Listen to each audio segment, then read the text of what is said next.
السلام علیکم ورحمۃ اللہ وبرکاتہ۔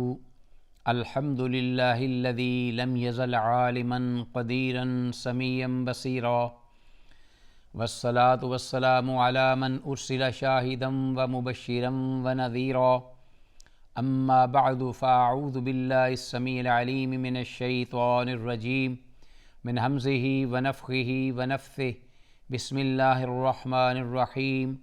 فبشر عباد الذین یستمعون القول فیتبعون احسنہ، اولئک الذین ہداہم اللہ واولئک هم اولو الالباب۔ وقال تعالی وننزل من القرآن ما هو شفاء ورحمۃ للمؤمنین۔ ناظرین، پروگرام دوائے شافی پیش خدمت ہے اور اللہ کی بارگاہ میں دعا ہے اللہ تعالیٰ اس پروگرام میں کتاب اللہ اور سنت رسول اللہ صلی اللہ علیہ وسلم کی تعلیمات کی روشنی میں جو کچھ بیان کیا جائے ان کو سمجھنے اور پھر عمل پیرا ہونے کی توفیق دے۔ سبحانک لا علم لنا الا ما علمتنا انک انت العلیم الحکیم۔ ناظرین، اللہ کی توفیق سے آج کی اس نشست میں ہماری گفتگو کا موضوع وہ مسنون دعائیں ہیں جن کا تذکرہ ابو عبداللہ شمس الدین علامہ ابن القیم رحمہ اللہ نے اپنی کتاب الداء والدواء میں ذکر کیا ہے۔ اس عنوان کے تحت ادعیہ ماثورہ کے مسنون دعائیں، اور انہوں نے اس بات کا تذکرہ کیا تھا کہ دعا کے آداب میں سے یہ بھی ہے یا دعا کی قبولیت کہ جہاں زیادہ امکان ہے کہ بندہ مومن دعا کرتے وقت ان الفاظ کا انتخاب کرے یا ان الفاظ کو استعمال میں لائے جو مسنون الفاظ ہیں، اور اسی طرح قرآنی دعائیں ہیں، قرآن حکیم میں احادیث میں اذکار ہیں، انہی کا التزام کرے۔ ویسے دعا انسان اپنے دل میں بھی، دماغ میں بھی، اسی طرح شعور میں بھی، اٹھتے بیٹھتے چلتے پھرتے اپنی زبان میں بھی کر سکتا ہے، لیکن خاص موقعوں پر خاص جو اذکار رسول اللہ صلی اللہ علیہ وسلم نے بیان فرمائے ہیں انہی الفاظ کا التزام ضروری ہے اور باعث ثواب اور اجر بھی، اور یہ کہ وہ الفاظ صحیح سندن ثابت ہوں۔ اس بات کو ہمارے لیے ممکن بنانے کے لیے علامہ موصوف رحمہ اللہ نے ان چند مسنون دعاؤں کا ذکر کیا ہے روایات ذکر کر کے۔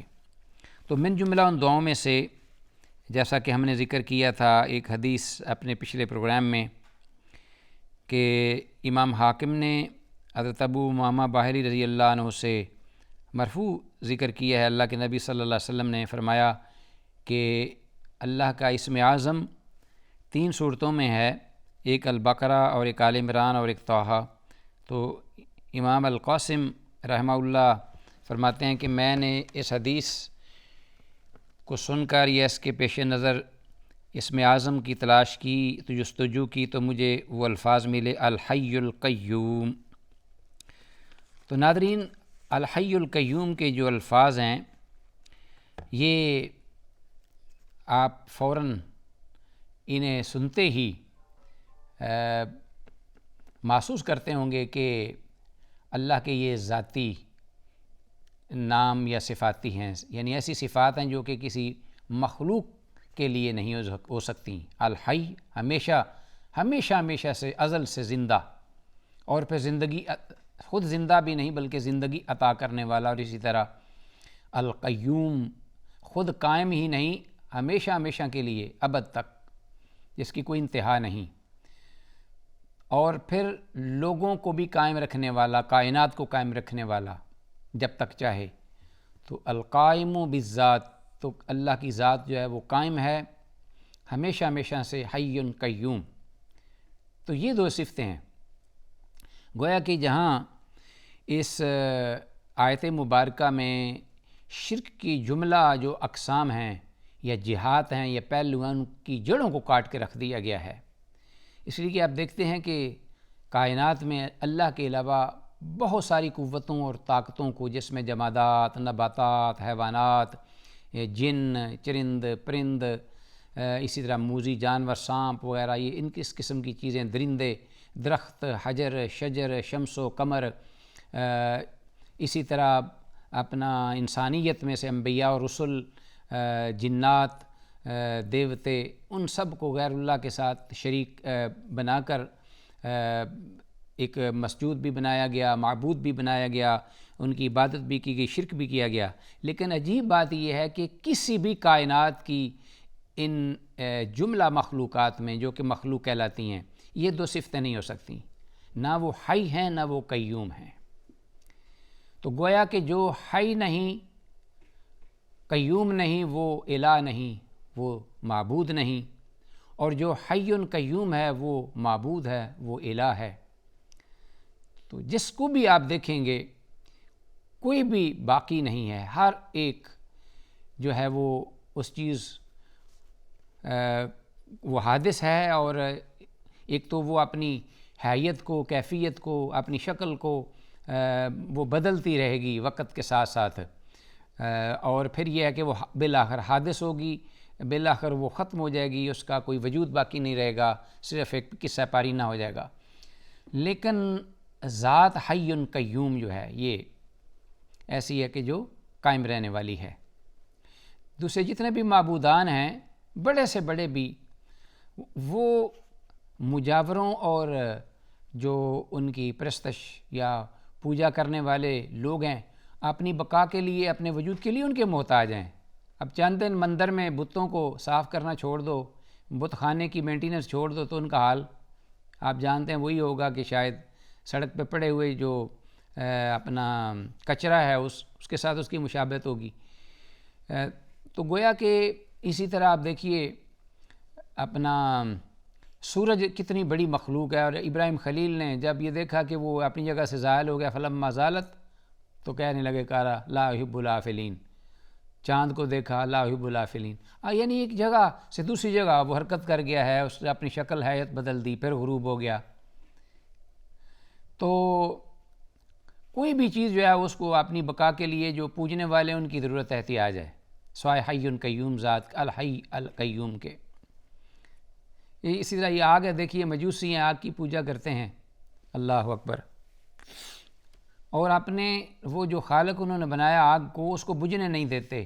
گویا کہ خالق خود اپنی مخلوق ان کے تئیں، ان کے مطابق وہ محتاج ہے مخلوق کی، خالق اپنے وجود کے لیے اپنی مخلوق کا محتاج ہے کہ مجھے بجھنے نہیں دینا اپنے، وگرنہ میرا وجود ختم ہو جائے گا۔ تو ہزاروں، سینکڑوں، صدیوں سالوں سے وہ آگ جو ہے اس کے الاؤ جلتے ہیں، اور مجوسی ان کو بجھنے نہیں دیتے، ساتھ ہی اس کی پرستش اور پوجا بھی کرتے ہیں۔ اور بڑی عجیب بات ہے کہ جب ہم یہ تماشا دیکھتے ہیں، بڑا عجیب، کہ جب ہم دیا سلائی جلاتے ہیں تو معبود پیدا ہو جاتا ہے، عجیب بات ہے، جس کی پوجا کی جاتی ہے۔ سگریٹ سلگایا جاتا ہے تو معبود پیدا ہوتا ہے، جب اس پر تھوڑا سا پانی ڈال دیا جاتا ہے تو معبود ختم ہو جاتا ہے، بجھ جاتا ہے، اس کا وجود ہی ختم ہو جاتا ہے۔ سب ناظرین یہ عجیب ہی انسانی سوچ اور اس کی انتہائی کمظرفی اور سطحی سوچ ہے۔ الحی القیوم یہ ایسی صفتیں ہیں جو کسی مخلوق میں نہیں پائی جاتی، اسی لیے جس آیت مبارکہ میں ان الفاظ، ان صفات کا ذکر ہوا ہے، اللہ نے قرآن حکیم میں سب سے بڑی بابرکت اور افضل آیت اس کو بنا دیا۔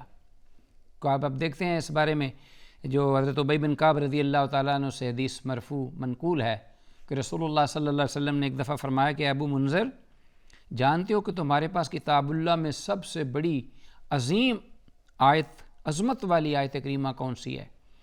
تو ابی بن کعب رضی اللہ تعالیٰ عنہ نے جواب دیا کہ اللہ و رسول عالم، اللہ اور اس کے رسول ہی جانتے ہیں، کیونکہ پیغمبر پاک پر تو وہ اتری اور جبریل الامین نے ان کی نشاندہی فرمائی، تو اللہ کا وہ کلام ہے، اللہ اس کے رسول جانتے ہیں۔ رسول اللہ صلی اللہ علیہ وسلم نے دوبارہ یہی سوال دہرایا اور فرمایا کہ اے ابو منذر، آپ جانتے ہیں کہ آپ کے پاس کتاب اللہ میں سب سے بڑی عظیم آیت مبارکہ وہ کون سی ہے؟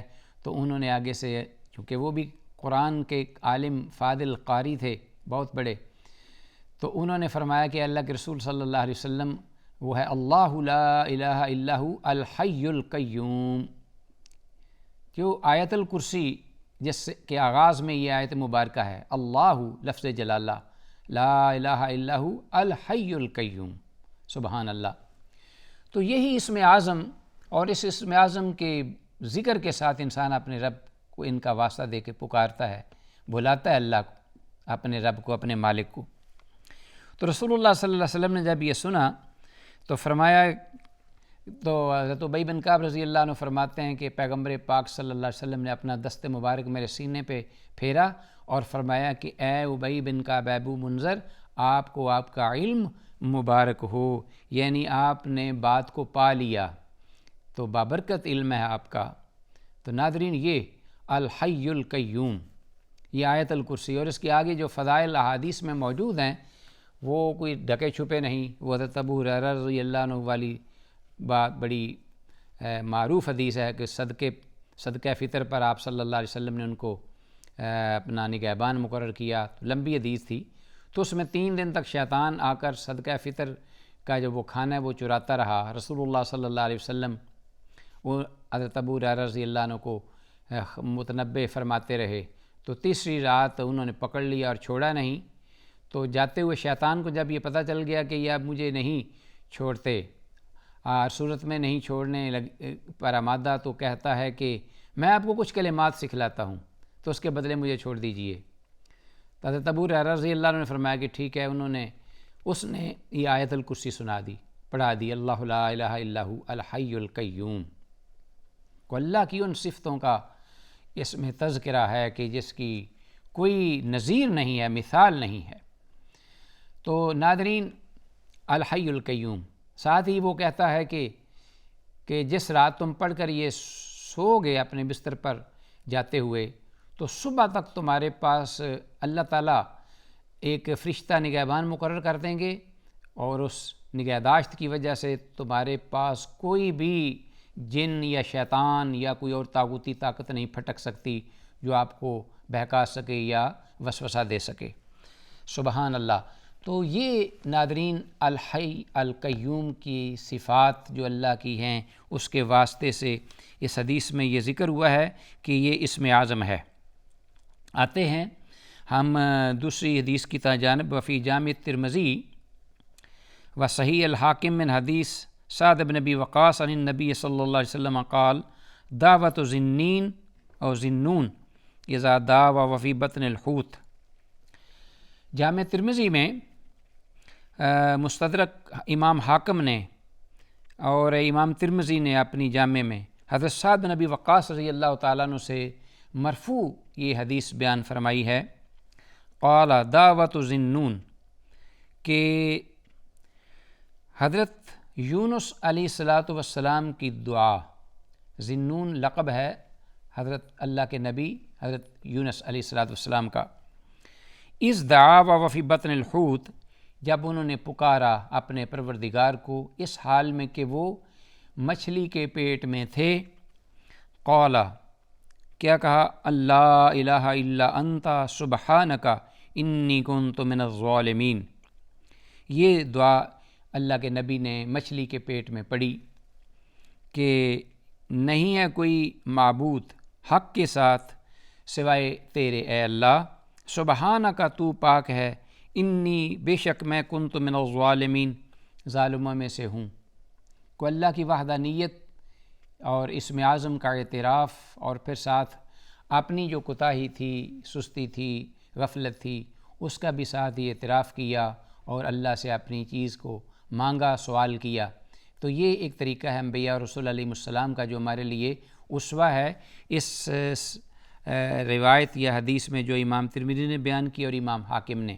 ناظرین، یہ دعا بڑی ہی معروف دعا اور بڑی آسان بھی ہے، عام جو لوگ ہیں ان کی زبان پہ سنائی بھی دی جاتی ہے، لوگ اس کو پڑھتے بھی ہیں اور اس کے دورس نتائج ان سے مستفید بھی ہوتے ہیں۔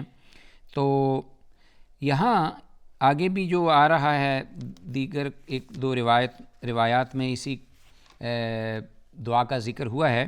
سر دست میں یہ الفاظ جو ہیں دعوت ذی-النون، النون جو لقب ہے، نون سے کیا مراد ہے؟ ذی-النون یعنی مچھلی والے.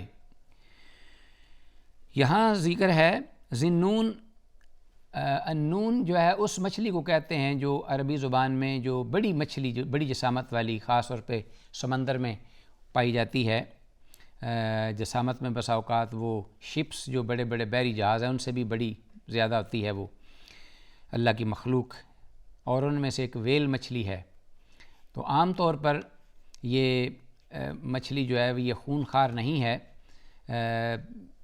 جبکہ شارک مچھلی جو ہے وہ درندہ ہے قسم کا سمندر کے اندر. اور اسی طرح سورہ القلم میں صاحب الحوت فاصبر، اللہ کے رسول صلی اللہ علیہ وسلم کو اللہ رب العالمین نے فرمایا ولا تکن کصاحب الحوت، کہ اے پیغمبر صلی اللہ علیہ وسلم صبر کا دامن پکڑے رکھیے اور صاحب حوت کی طرح اپنے طرز عمل میں نہ ہو جانا. وہ بھی اللہ کے نبی تھے. حضرت یونس علیہ السلام نینوا کیا جو علاقہ تھا اس کی طرف آپ مبعوث تھے. تو یہاں صاحب الحوت، الحوت کا معنی عربی زبان میں بھی اس تمام مچھلیوں کے لیے اس میں جنس کے طور پر استعمال ہوتا ہے. اس سے مراد ہر چھوٹی اور بڑی مچھلی، چھوٹی سے چھوٹی اور بڑی سے بڑی، کیونکہ آپ دیکھتے ہیں کہ سینکڑوں مچھلیوں کی اقسام ہے اللہ کی اس مخلوق کی، مختلف تاثیر میں بھی، شکل شبات میں بھی، جسامت میں بھی. تو اس لیے الحوت کہا یہاں اور ذی-النون کہا ہے مچھلی والے. تو گویا کہ وہ ویل مچھلی تھی بڑی. تو آپ جانتے ہیں جیسا کہ اللہ کے نبی